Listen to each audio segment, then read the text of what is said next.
Estamos otra vez con ustedes estudiando el maravilloso libro, la Biblia, y entramos al tema número 5.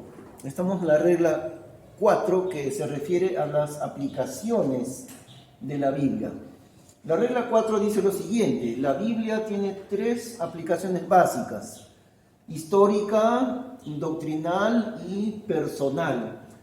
Es tan rica la palabra de Dios que cada pasaje de la Biblia simultáneamente, al mismo tiempo, tiene una enseñanza histórica en el tiempo en que fue escrita, y de ahí tomamos la enseñanza del momento en que se escribió.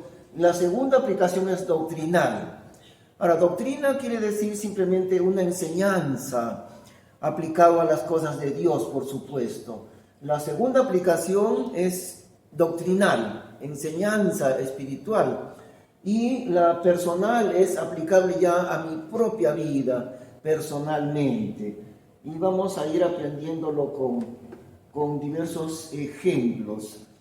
Esto leemos en 1 Corintios 10, y la misma palabra de Dios nos enseña en cuanto a la aplicación espiritual de la Biblia. Mas no quiero, hermanos, que ignoréis que nuestros padres todos estuvieron debajo de la nube, y todos pasaron por la mar, y todos en Moisés fueron bautizados en la nube y en la mar. Recordemos que cuando el pueblo salió de Egipto con grandes milagros de Dios, pasaron en medio del mar Rojo, y por eso dice fueron bautizados en el mar. Figuradamente no se sumergieron, pero pasaron en medio del mar.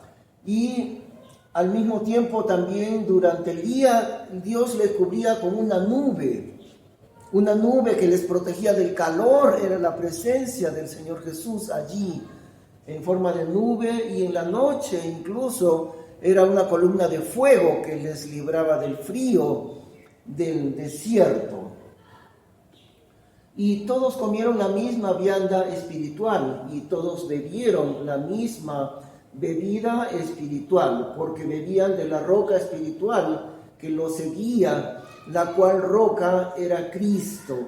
Fíjense las aplicaciones doctrinales de lo que sucedió en el Éxodo, y la misma Biblia nos está enseñando cómo se aplica ese suceso histórico a nuestra vida doctrinalmente. Mas de muchos de ellos no se agradó Dios, porque fueron derribados en el desierto. Empero estas cosas fueron tipos para nosotros, a fin de que no codiciemos cosas malas como ellos codiciaron.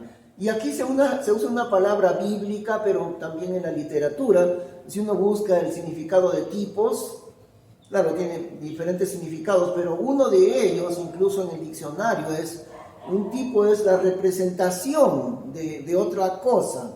Es una representación simbólica, eso es un tipo. Entonces, estos sucesos han sido representaciones espirituales, doctrinales, enseñanzas doctrinales para nosotros.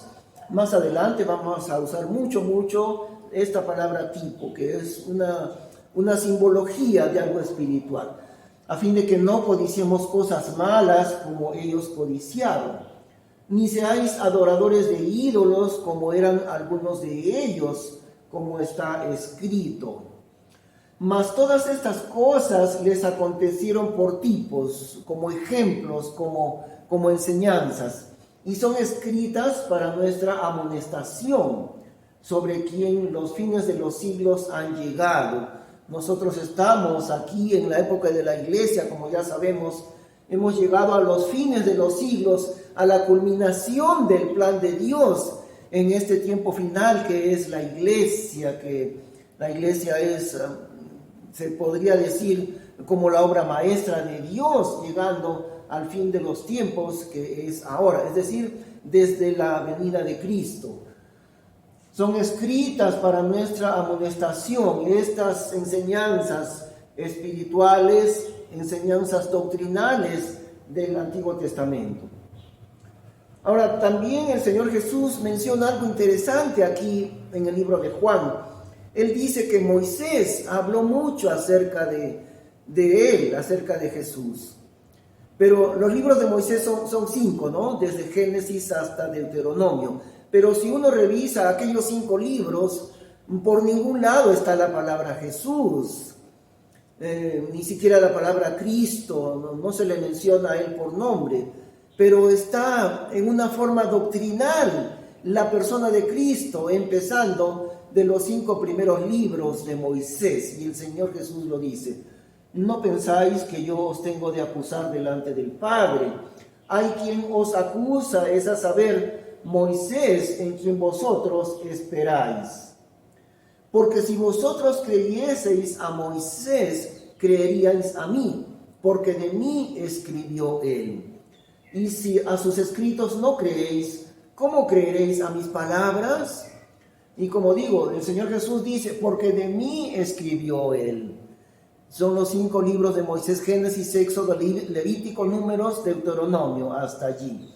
Y el Señor está diciendo que en esos 5 primeros libros de la Biblia, Moisés ha hablado de Jesús, pero Jesús no está mencionado personalmente por ningún lado en los libros de Moisés.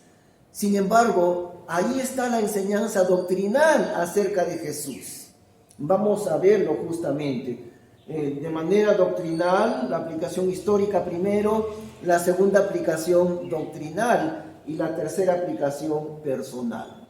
Vamos a ver con un ejemplo, el primer ejemplo, Génesis 24. Le voy a rogar que usted tome su Biblia y lea Génesis 24. Tal vez es buena idea que usted le ponga pausa al video y se tome tiempo para leer. Génesis 24 es extenso, por eso no lo hemos copiado. En este capítulo, Abraham envía a su siervo para buscar esposa para Isaac, su hijo. Usted lea y ahí vemos cómo Abraham, ya bastante anciano, en su lecho ya cerca para morir, entonces él llama a su siervo principal y le dice: te voy a juramentar, vas a juramentarme por Jehová mi Dios, que no tomarás esposa para mi hijo de entre las que viven aquí, de estas mujeres idólatras, sino que vas a ir a mi tierra y a mi familia, allá muy lejos en Harán, en la ciudad de Nacor.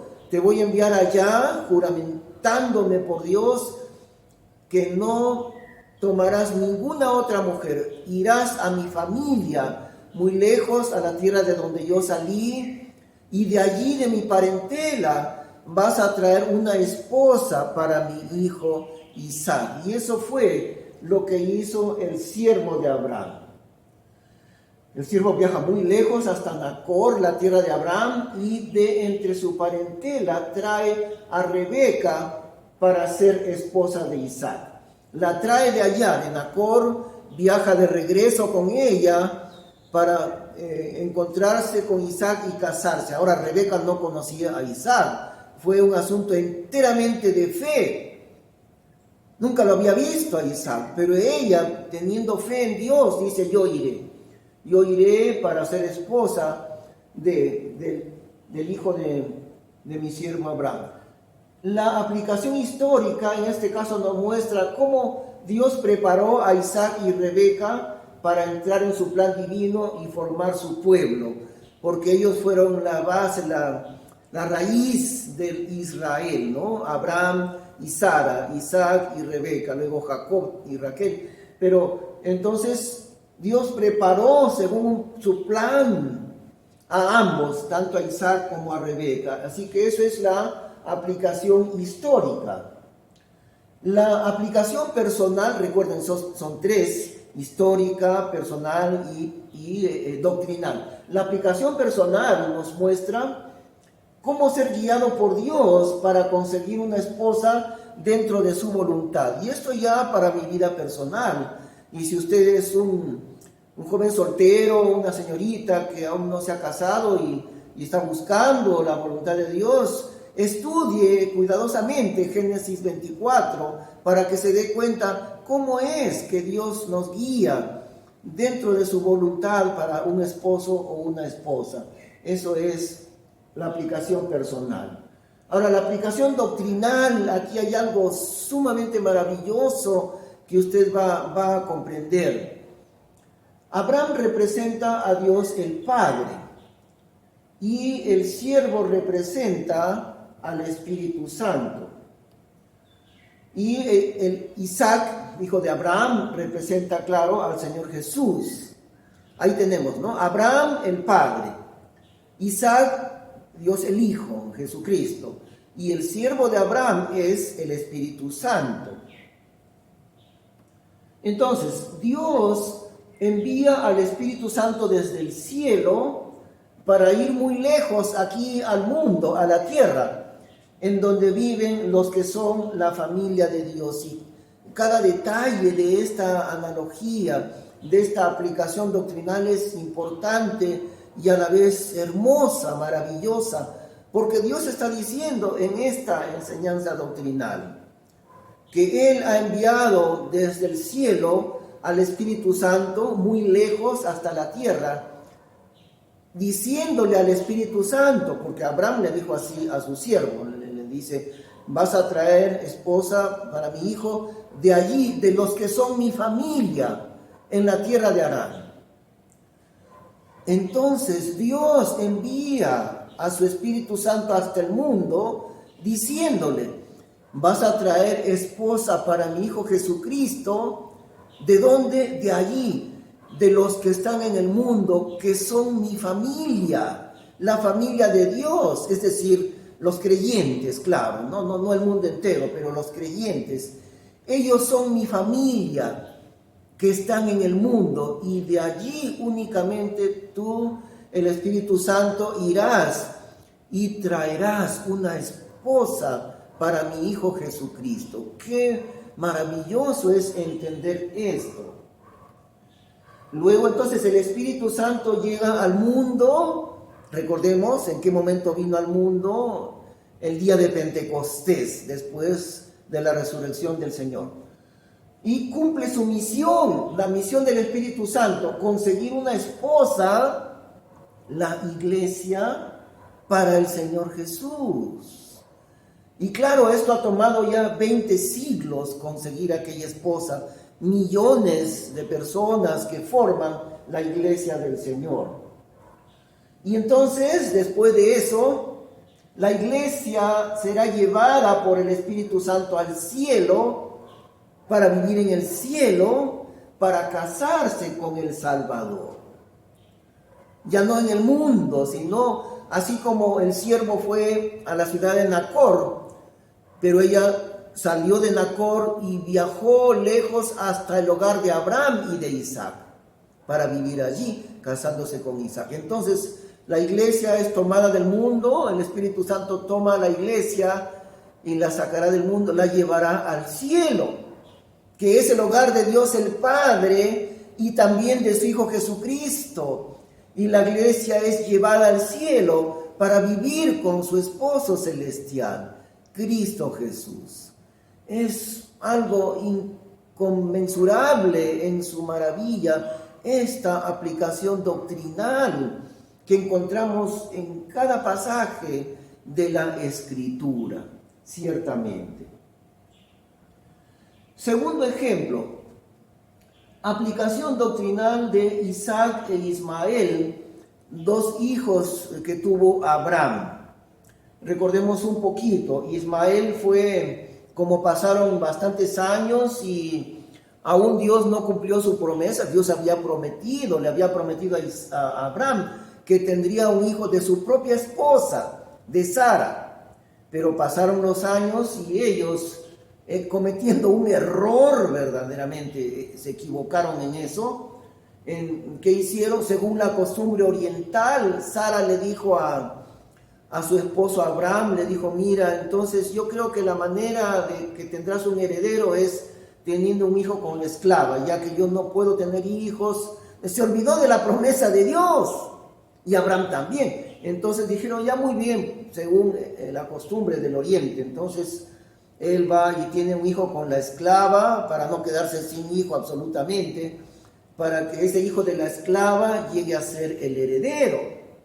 En realidad desconfiaron de la promesa que Dios cumpliría y cometieron un gran error teniendo un hijo con Agar la esclava, y ese hijo fue Ismael. Pero luego, en su momento, en el momento de Dios, vino el hijo verdadero, Isaac, hijo de la promesa, que se le llama, ¿no? Abraham con su esposa Sara, muy ancianos ambos, y Dios cumplió su promesa de darle un hijo, el hijo Isaac. Pero Ismael fue producto de la carne, de la equivocación de ellos. Vamos a leer en Gálatas algo muy interesante, porque aquí la misma escritura nos indica la enseñanza doctrinal que hay aquí. Entonces, si decimos cada pasaje de la Biblia tiene una de sus aplicaciones es doctrinal, no estamos inventando eso, aquí lo podemos ver. Un pasaje de la Biblia con enseñanza doctrinal. Vamos a leer, porque escrito está que Abraham tuvo dos hijos, uno de la sierva y uno de la libre. Es decir, la sierva era Agar, ¿no? La equivocación de tener con la sierva a Ismael. Y la libre, la esposa de Abraham, o sea, Sara. Mas el que era de la sierva nació según la carne. Ismael nació según la carne, porque la carne es el pecado en el hombre, no es el cuerpo, es el pecado en el hombre.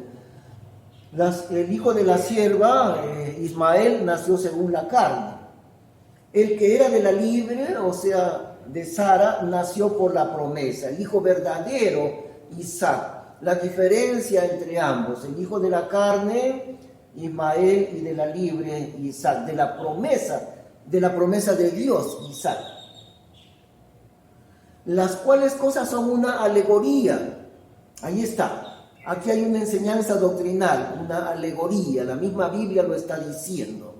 Porque estos son los dos conciertos, o sea, ambos pactos, ¿no? Concierto es pacto. El uno del monte de Sina, que es lo mismo que el monte Sinaí, que engendra para servidumbre, el cual es Agar. Porque Agar es Sina, monte de Arabia, Sinaí, es el nombre antiguo, lo mismo, el cual corresponde a la Jerusalén que ahora es, la cual está en servidumbre con sus hijos. Mas aquella Jerusalén que está arriba, en el cielo, ¿no? Libre es, la cual es la madre de todos nosotros. Así que, hermanos, nosotros como Isaac somos hijos de la promesa. Fíjese cómo la misma Biblia explica la enseñanza doctrinal que hay en ambos hijos de Abraham, Ismael e Isaac. Ismael, hijo de la carne, por un error, no fue hijo de la promesa de Dios. Y el otro sí, es decir, Ismael salió de la esclavitud, del hijo del esclavo. Pero Isaac, hijo de la libre, hijo de Sara, el hijo verdadero. Entonces está diciendo este pasaje que Ismael representa al pueblo de Israel actualmente, quienes por no haber creído en Cristo, por haber rechazado y matado a su Salvador, se han quedado en la oscuridad de la esclavitud, es decir, ellos piensan todavía que deben cumplir la ley para la salvación. Están bajo la esclavitud de la ley hasta el día de hoy. Y entonces Ismael representa al pueblo de Israel dentro de su incredulidad, que no han llegado a la salvación por esa incredulidad. Pero aún así son hijos de la sangre de Abraham, de todas maneras. Y al ser hijos de la sangre de Abraham, todavía Dios derrama bendición sobre ellos, según su promesa. El otro hijo de Abraham, está diciendo, es la iglesia. El hijo de la promesa, el hijo verdadero. Y la iglesia, el pueblo de Dios, que sí alcanzó la salvación, que somos nosotros. Y entonces ahí está la aplicación doctrinal. Ismael e Isaac. El pueblo de Israel, incrédulo, todavía bajo la esclavitud de la ley, sin haber llegado a la salvación por su incredulidad. Y el otro hijo de Dios, la iglesia, que por medio de la fe hemos llegado a Cristo, y está diciendo con toda exactitud que nosotros, la iglesia, somos como Isaac, el hijo verdadero de Abraham, el hijo de la promesa, el hijo de la voluntad de Dios. Qué interesante, qué maravilloso entender así la palabra de Dios. El tercer ejemplo que vamos a tocar en este momento, la iglesia que está presente en el libro de Cantares. Bueno, ya hemos enseñado en los temas anteriores, ¿no? La iglesia fue un misterio en el Antiguo Testamento. Así que los profetas no entendían, no sabían qué llegaría a ser la iglesia, porque no estaba como enseñanza en el Antiguo Testamento. Pero aunque no estaba como una enseñanza claramente, sí estaba de una manera espiritualmente simbólica. Y ahora lo entendemos, cuando ya el Señor nos ha revelado el misterio de la iglesia, ahora sí entendemos que el Señor Jesús está por todo el Antiguo Testamento. Y entendemos sí recién ahora que la iglesia también está en todo el Antiguo Testamento. Acabamos de ver, ¿no? En Génesis 24 no se le menciona al Señor Jesús por nombre, ni tampoco a la iglesia, pero ahí está. Isaac es el Señor Jesús y Rebeca es la iglesia. Entonces, vamos a entender la aplicación doctrinal de la iglesia en el libro de Cantares. Usted conoce, ¿no? Cantares en el Antiguo Testamento, cuyo autor fue Salomón. El tema, nadie lo duda, por supuesto. El tema es el amor matrimonial, el matrimonio en el libro de Cantares. Y históricamente esa es su aplicación, el matrimonio. Pero la segunda aplicación simultánea es en cuanto a la doctrina. Así que en el libro de Cantares está Cristo como el esposo y la iglesia como la esposa. Indudablemente. Vamos a ver en Cantares capítulo 6. Este es un diálogo entre las amigas de la novia o de la esposa. Las acompañantes, las damas, las mejores amigas de ella, que es la iglesia, sus amigas le preguntan a la iglesia: ¿dónde es ido tu amado? Claro, el amado es Cristo. Oh, la más hermosa de todas las mujeres, ¿a dónde se apartó tu amado? Y buscarle hemos contigo. Es un lenguaje bellísimo, profundamente poético, y por eso se llama libro Cantar de Cantares, que es lo mismo que decir canción de canciones. De todas las canciones que han habido, muchos millones a lo largo de la historia, la canción más excelsa que hay es la del libro de Cantares dentro de la Biblia. Es como una canción, es poético el libro, es lo bellísimo del amor matrimonial y al mismo tiempo lo bellísimo de la relación matrimonial entre Cristo y su iglesia. Por eso las amigas de la iglesia. Ahora, ¿quiénes son las amigas de la iglesia? Es el pueblo de Israel. Y si ahorita vamos a examinar también cómo no solamente Israel, las que son invitados e invitadas al matrimonio entre Cristo y la iglesia son los santos del Antiguo Testamento, los santos que han de venir en la tribulación, los santos que vendrán en el milenio y los santos que vendrán en el tiempo de la eternidad, que vendrán muchos más. Todos ellos son los invitados al casamiento celestial entre Cristo y la iglesia. ¿Dónde ha sido tu amado, oh la más hermosa de todas las mujeres? Fíjese cómo se le llama a la iglesia la más hermosa de todas las mujeres.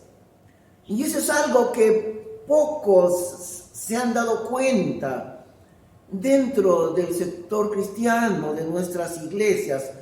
Pocos llegan a entender esto. La iglesia viene a ser la estrella en el plan universal de Dios. Como en toda historia, en una novela, en un libro, en todo relato, ¿no? En una representación de teatro o de cine, siempre va a haber una estrella, el protagonista central o la protagonista central, que le llaman la estrella. Y para representar a esa estrella siempre escogen al mejor actor posible, hombre o mujer.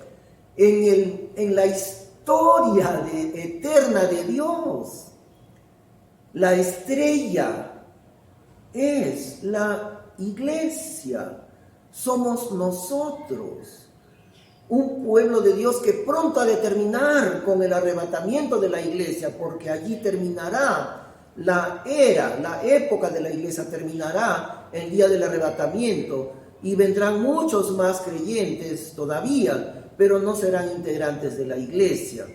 Es llamada aquí la iglesia del Señor la más hermosa de todas las mujeres. Es increíble realmente la aplicación doctrinal que tenemos en este caso. Seguimos leyendo.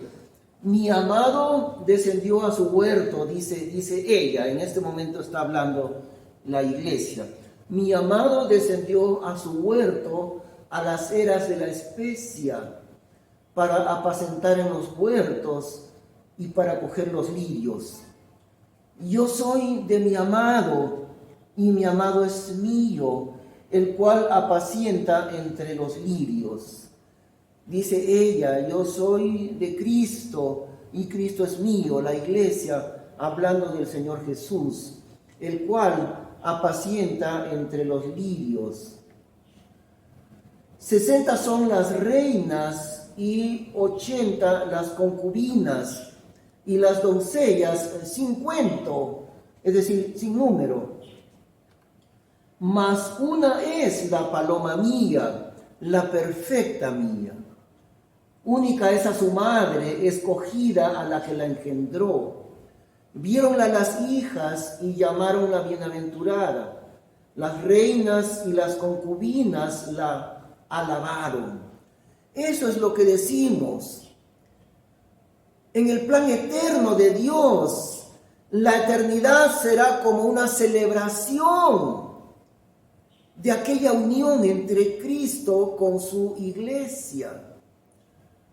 Y como en todo matrimonio, siempre todos los ojos, cientos de personas pueden haber o miles, pero todos los ojos se concentran siempre en mirarle a ella, a la hermosura de la novia. Y esa novia es la iglesia. En la eternidad, en esa celebración de Cristo que se une con su esposa, los demás creyentes, como decía, los creyentes del Antiguo Testamento, que no son parte de la iglesia, los creyentes de los 7 años de la tribulación, que tampoco son parte de la iglesia, los creyentes del milenio, del reino milenial del Señor en la tierra, y por último los creyentes que vendrán en la eternidad todavía, todos ellos le dirán a la iglesia, como decimos aquí a veces, ¿quién como tú? ¿Quién como tú que te casas con el Salvador? ¿Quién como tú eres la privilegiada de ser la esposa, la que te casas con el Hijo de Dios? Y por eso dice aquí, vieronla las hijas, Israel, los santos de la tribulación, los santos del milenio, todos ellos vieron a las hijas y llamaron la bienaventurada. Las reinas y las concubinas la alabaron. ¿A quién? A la iglesia del Señor. Y el Señor Jesús está hablando aquí diciendo lo siguiente. Primero Él dice, 60 son las reinas y 80 las concubinas y las doncellas 50. En este caso, fíjese, la aplicación espiritual es esta. El Señor está diciendo, hay millones de personas que serán parte del reino de Dios. Sin embargo, una sola es mi iglesia, a quien le llama el Señor la paloma mía, la perfecta mía.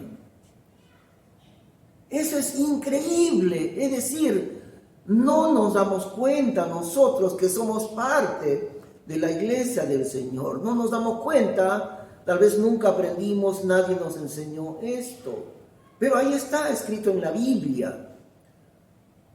Este pueblo de Dios que nació en Pentecostés y terminará muy pronto en nuestros días, terminará en el rapto de la iglesia. Este pueblo de Dios que ha durado 20 siglos, llamado la iglesia, la esposa del Salvador, tiene un privilegio absolutamente maravilloso. Todos los pueblos de Dios en la eternidad le llamarán a la iglesia bienaventurada, quien como tú, que te has casado con el Salvador. Y el Señor mismo, el Señor Jesús dice de ella, de su iglesia, mas una es la paloma mía. ¿Y por qué paloma? Porque es morada del Espíritu Santo. Sabemos, ¿no? La paloma es el Espíritu Santo en la Biblia. Y le llama el Señor a su iglesia, paloma mía, en quien mora, en la que mora el Espíritu Santo. Además, le llama también la perfecta mía. Y nosotros no somos perfectos. Todos lo sabemos. Estamos bien lejos de ser perfectos. Pero el Señor le llama a su iglesia la perfecta mía. Qué maravilloso es esto como enseñanza doctrinal en la palabra de Dios. Y le sigue diciendo también a la iglesia del Señor, ¿quién es esta que se muestra como el alba, hermosa como la luna? Por eso más adelante vamos a ver, cuando estudiaremos sobre la naturaleza, la iglesia es comparada con la luna. El Señor Jesús es el sol, pero incluso le dice a ella, ilustre como el sol, que lleva, en el sentido de que la luna lleva el reflejo del sol. Por eso, ¿no? La iglesia, que es la luna, lleva la luz del sol, reflejando la luz de Cristo. Espantosa como banderas de ejércitos, así le llama el Señor a su iglesia. Ahora vamos a ir al ejemplo número 4.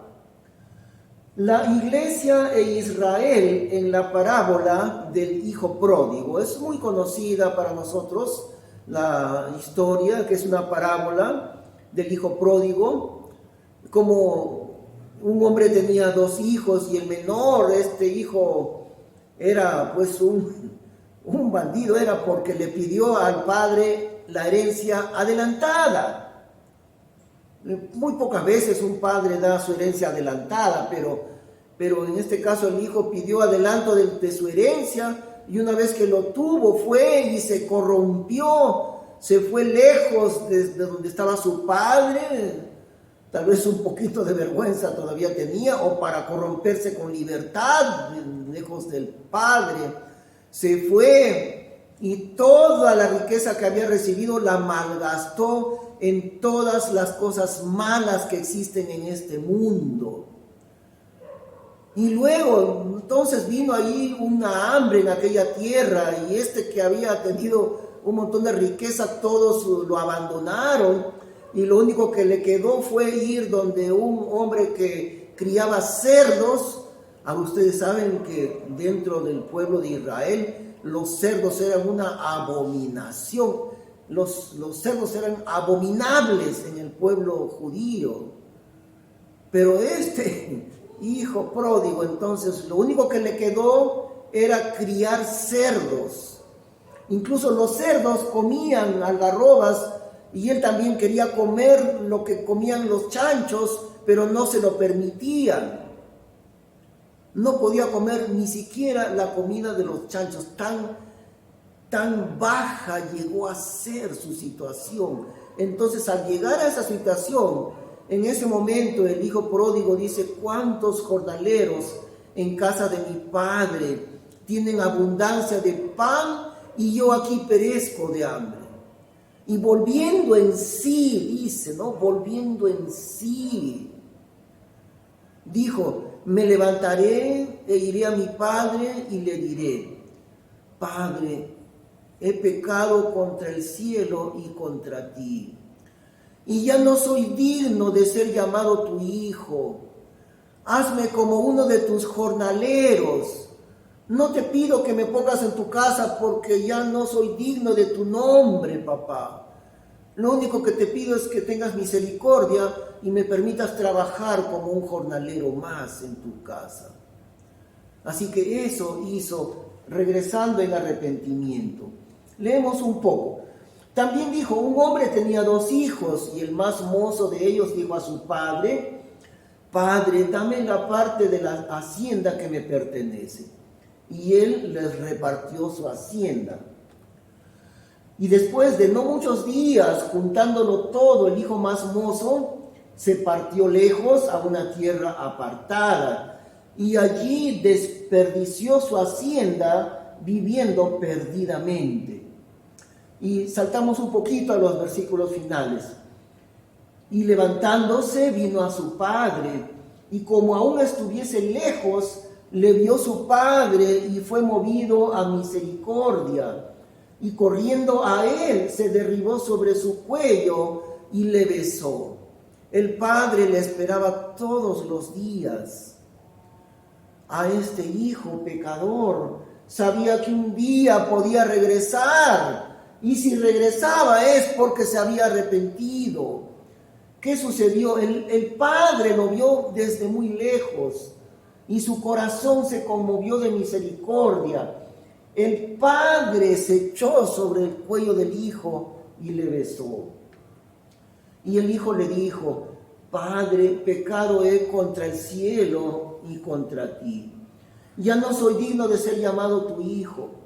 Mas el padre dijo a sus siervos, sacad el principal vestido y vestidle, y poned anillo en su mano y zapatos en sus pies, y traed el becerro grueso y matadle, y comamos y hagamos banquete, porque este mi hijo muerto era y ha revivido, se había perdido y es hallado. Y comenzaron a hacer banquete. El hijo ni siquiera terminó de decirle, porque él había planificado que le diría algo, ¿no? El hijo quería decirle, hazme como uno de tus jornaleros, pero no pudo decirle, porque el padre ni le escuchó eso, sino inmediatamente dijo a sus siervos, traigan el mejor vestido, vístanlo a mi hijo, pónganle anillo en su mano y calzado en sus pies, vístanle de gala. ¿Cómo es Dios en su misericordia? Eso es lo que ha hecho Dios con nosotros. Hemos venido con un vestido haraposo, es decir, de nuestro pecado hemos venido a Dios. Y Dios, en lugar de llamarnos la atención o darnos un tremendo azote, ¿qué es lo que hace? Apresuradamente llama a los siervos y dijo, traigan el mejor vestido, el vestido de gala para mi hijo, y pónganle anillo en su mano y calzado en sus pies.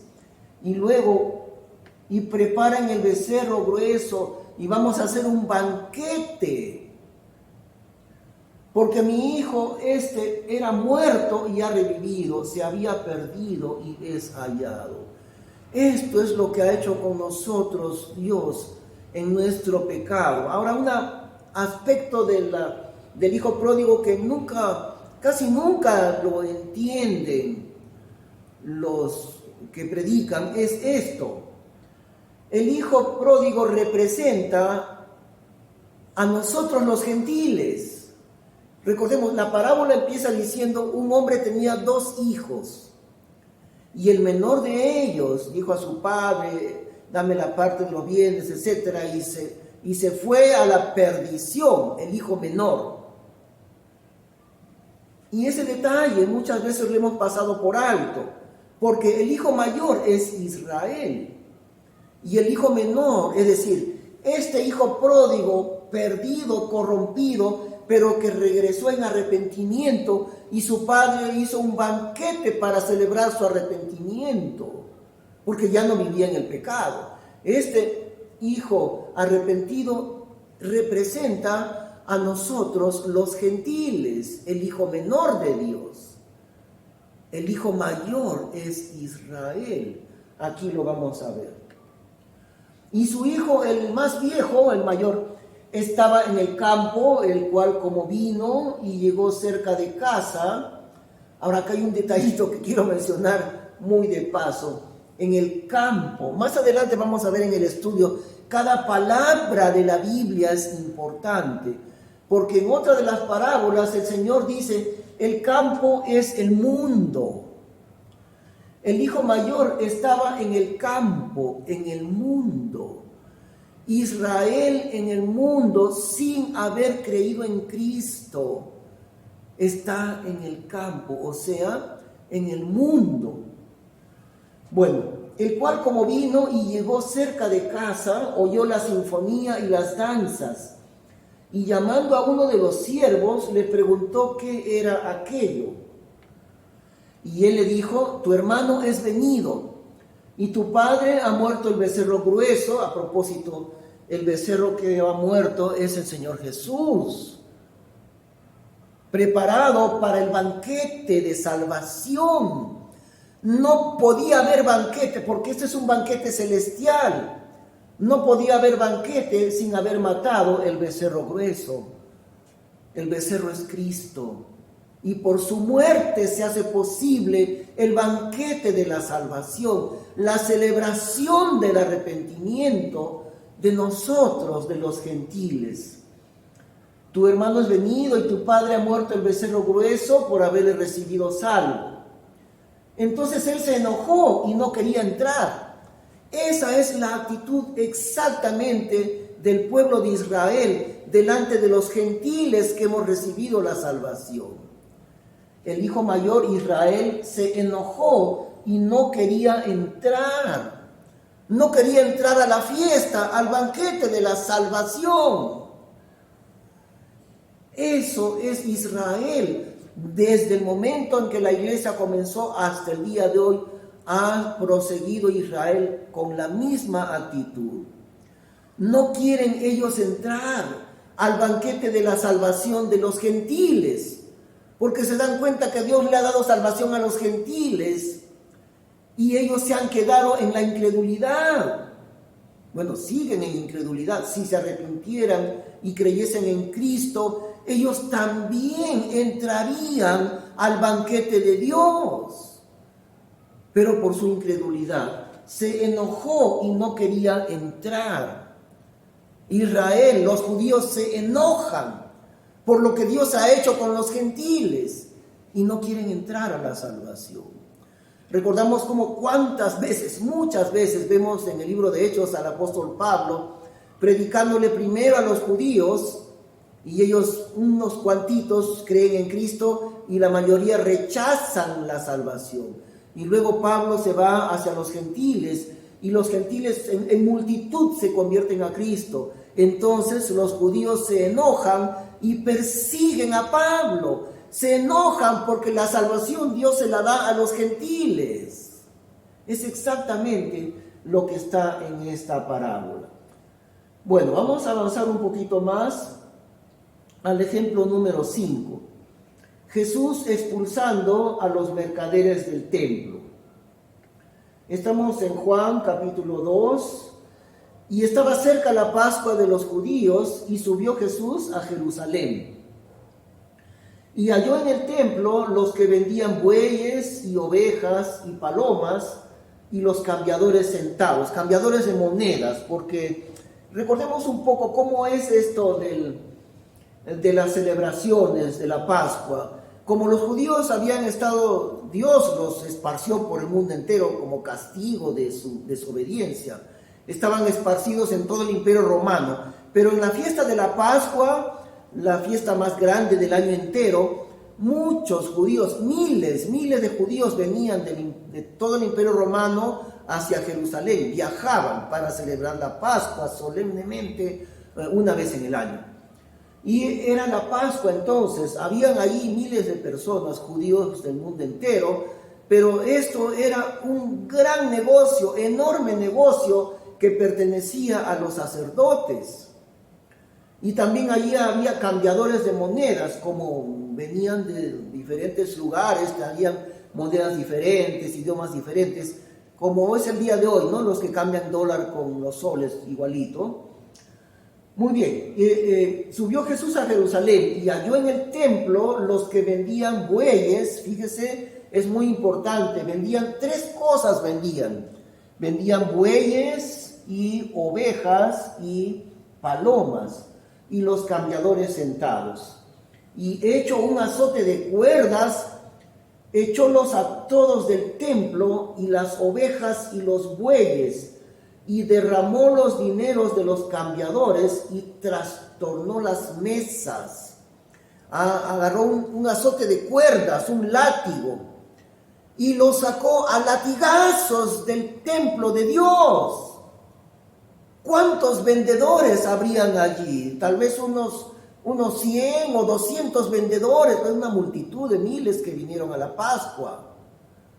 Todos esos 100 o 200 no pudieron resistir al Señor Jesús cuando, agarrando un azote de cuerdas, los botó a latigazos. Y no solo eso, derramó los dineros de los cambiadores y trastornó las mesas. Esos que cambiaban monedas estaban sentados con sus mesas llenas de monedas. ¿Saben qué hizo? Agarró las mesas y las tiró al suelo, volcó las mesas y ahí se cayeron todas las monedas de los cambistas que hacían negocio. Imagínense cuál había sido el enojo del Señor Jesús, porque habían convertido la casa de Dios en una casa de mercado. Y sigue diciendo entonces, y a los que vendían las palomas dijo: quitad de aquí estas cosas y no hagáis la casa de mi Padre casa de mercadería. Entonces se acordaron sus discípulos que estaba escrito: el celo de tu casa me comió. Ahora, es importante entender en esta segunda aplicación doctrinal, como decimos. Aquí hay una aplicación doctrinal maravillosa, también asombrosa, y muchas veces, como hemos dicho antes, los teólogos no lo entienden, porque han aprendido mucha teología y poca Biblia. Mucha teología y poca Biblia. Pero lo que dice la Biblia acá es: hacían mercadería con bueyes y con ovejas y con palomas.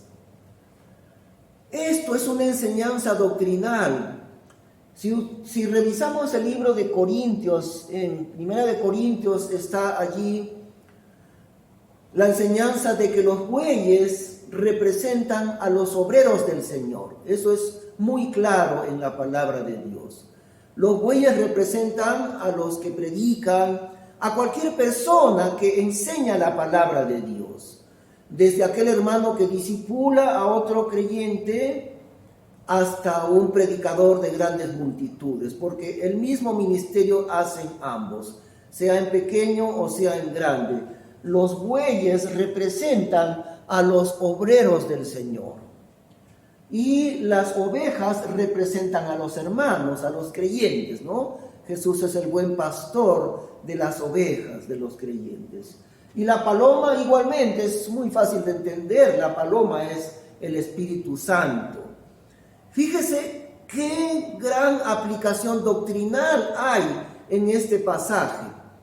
Porque lo mismo que en aquel tiempo, en el día del Señor Jesús, hacían negocio con los bueyes y ovejas y palomas, el día de hoy se repite la misma situación dentro del campo de las iglesias.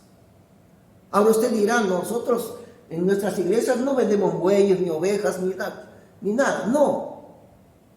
Pero se hace negocio y mercadería de los pastores y de los creyentes, y aún se hace mercadería del Espíritu Santo. Se hace mercadería de los que sirven al Señor, de los pastores. Tal vez no lo vemos mucho en un país como el Perú, como el nuestro, donde son pocos los pastores que reciben mucho dinero, que tienen mucha prosperidad. Tal vez el pastor de una iglesia de miles de personas, puede ser ese caso. No es muy común eso en el Perú.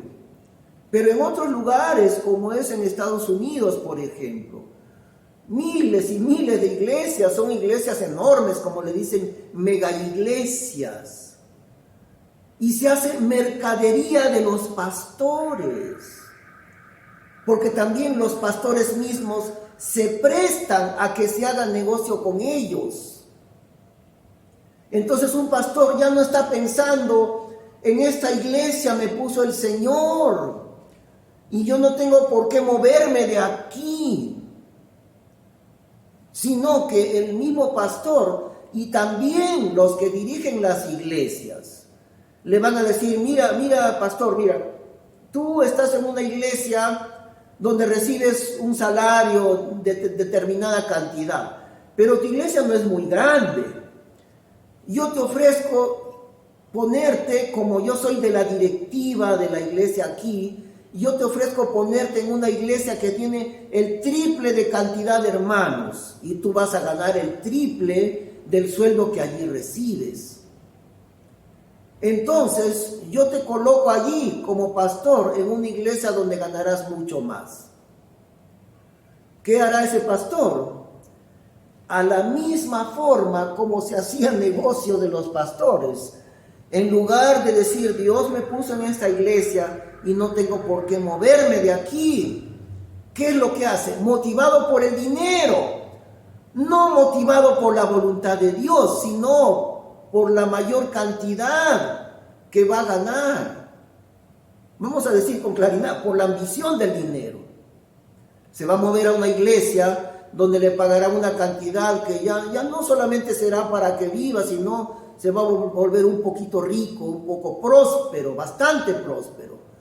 Ese se convierte en el motivo de ese pastor y también de aquellos que tienen el poder de decisión para hacer semejante negocio con ese pastor. ¿Se da cuenta? Es lo mismo que en el día del Señor Jesús. Y también se hace mercadería de los creyentes, de las ovejas, de la misma manera, convirtiendo el dinero en el centro del ministerio de la iglesia, que nunca puede ser así. El dinero es la parte menos importante del ministerio del Señor. Y el dinero es necesario, por supuesto. No se puede llevar a cabo la obra de Dios sin el dinero necesario, claro. Y Dios ha dicho en su palabra, asimismo ordenó el Señor, que los que predican el Evangelio, que vivan del Evangelio, hablando de la parte económica, Dios mismo lo dice. Pero eso es muy diferente de que todo gire en la iglesia alrededor del dinero. Entonces, los creyentes, las ovejas, se convierten en una mercadería más. Y por último, lo peor de todo, se convierte el poder del Espíritu Santo en un objeto de mercadería. ¿Ha visto usted en algunas iglesias como dicen, si tú quieres ser sanado, tienes que dar una ofrenda al Señor? Y si tu enfermedad es más difícil, más dinero tienes que dar porque tu enfermedad es más difícil. Haciendo negocio con el poder espiritual, con el Espíritu Santo. Qué terrible realmente. Pero eso es lo que nos enseña la palabra de Dios también. Vamos a terminar en oración. Gracias, Señor, te damos por lo maravilloso que aprendemos en tu palabra. Todo en ella está escrito para nuestra enseñanza, Señor. Gracias por iluminar nuestro entendimiento en este estudio. Te damos gracias, Señor, y pedimos que cada persona que escucha en este momento, su corazón pueda ser tocado para venir a Cristo también, para salvación, para cambio de vida, para arrepentimiento.